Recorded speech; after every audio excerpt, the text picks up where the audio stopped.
Welcome back to Given Chances Farm. And today I'm going to be using some of our goat milk that we separated into cream and making butter.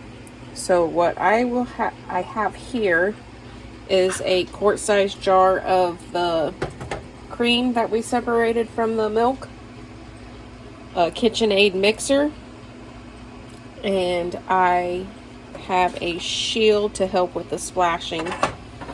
This recipe that I'm using called for putting the bowl and the whisk.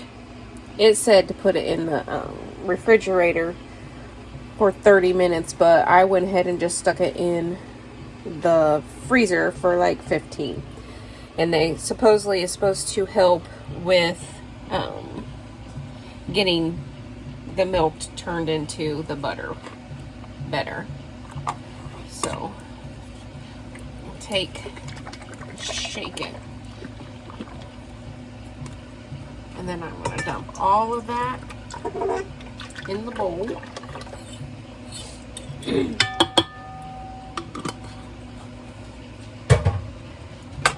And put my shield on.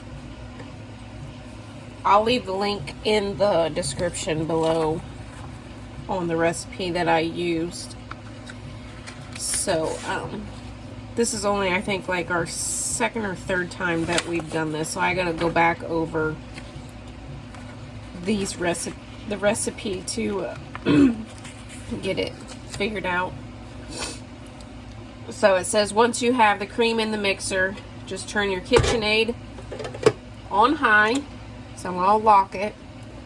And I'll start slow.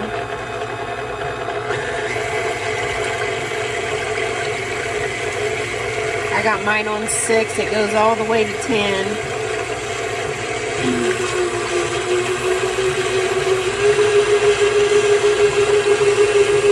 I'll just leave that on 8. So then you keep on whipping it, and it says whip it for a while. It will form into the whipped cream. And I'll show you what it looks like when it's the whipped cream side of it.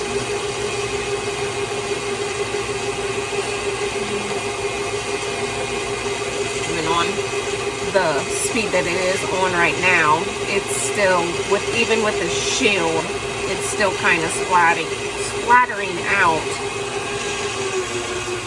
I'm going to turn it down just a little bit.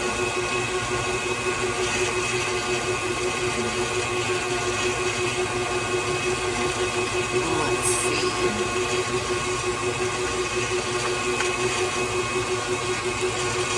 And with goat's milk, you know, normal butter that you buy at a store or maybe somewhere else, the butter is a yellow color. But goat's milk is white, and all other milk is too. So it says you can add yellow food coloring to it to give it that butter look. And then you can add salt to it, or you can keep it unsalted, which we have done both.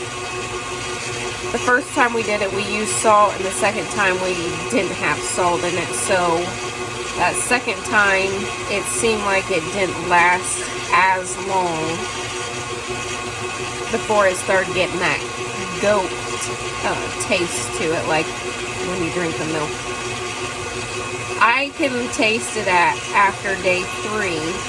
Tony can continue drinking the milk, and he don't have a problem with it.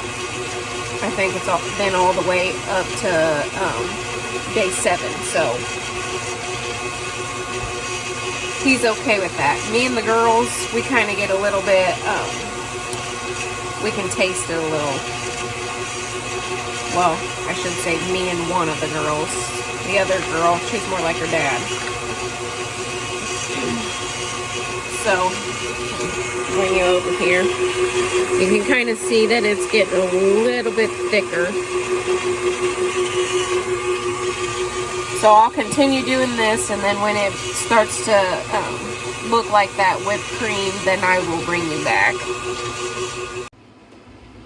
Alright, so you can tell it's kind of getting thicker and turning more into that whipped cream side of it. So the recipe then after that says at this time, when it starts to separate and turn into that whipped cream look, if you have the shield, I went ahead and put it on there before. As you can tell, it was messy before then, but I also added a towel around it, that way when it kept on going and splattering up, that it wouldn't splatter all over this clean dishes over here and over the other stuff.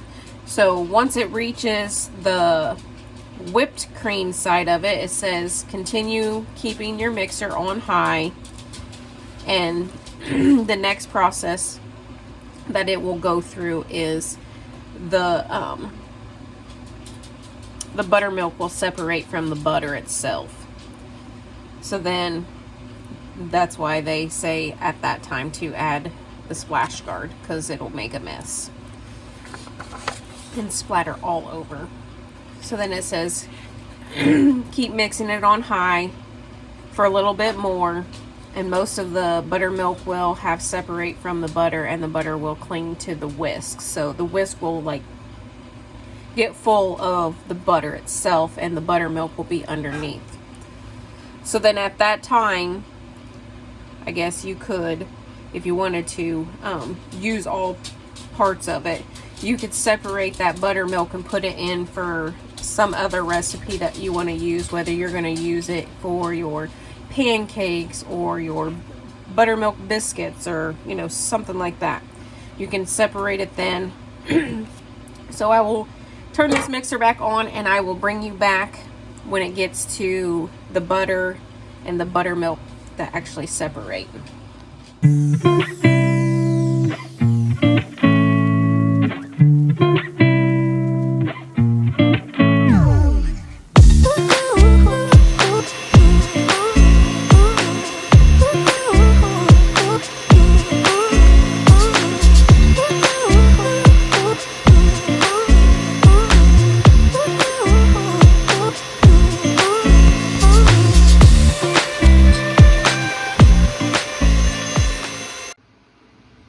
So now the butter, there is still some in the thing, but the rest of that liquid, let me zoom out, the rest of the liquid down there is your buttermilk. And while that was making that, it also stated in here on the recipe, another thing that they do if they're not going to use it for another recipe with the buttermilk is chickens like buttermilk. So I may end up just giving this to the chickens. This recipe doesn't call for you to run the butter side of it in some cold water, or you know, what they classify as a term called washing. They excuse me, they just said they just stick it in a container. If you're going to add salt to it, then this is the time frame after you have drained this to add salt to the butter, and then kind of like either whisk it or use a fork and turn the salt into it. And then if you wanted to add coloring, so you would put your yellow food color to it to make it that yellow butter color. But I'm just going to leave it the white. I'm going to add salt that way to see if it will last a little bit longer far as taste wise. I mean, it's still good, just the taste can get to you because it's kind of like a goaty taste. And what I mean by that is we have alfalfa mixed in with the goat's food. So after usually that day 3 is when I can start tasting the alfalfa in the milk when I drink it. So then get off here and add my salt to this after I get the buttermilk drained. I'll put it in another container, that way we can take that out to the chickens to give to them to have as a treat. And then I will bring you back with the finished product in, I'm just going to use this glass Tupperware. Then I'm going to stick the butter in. Alright, now I got it in my little glass Tupperware.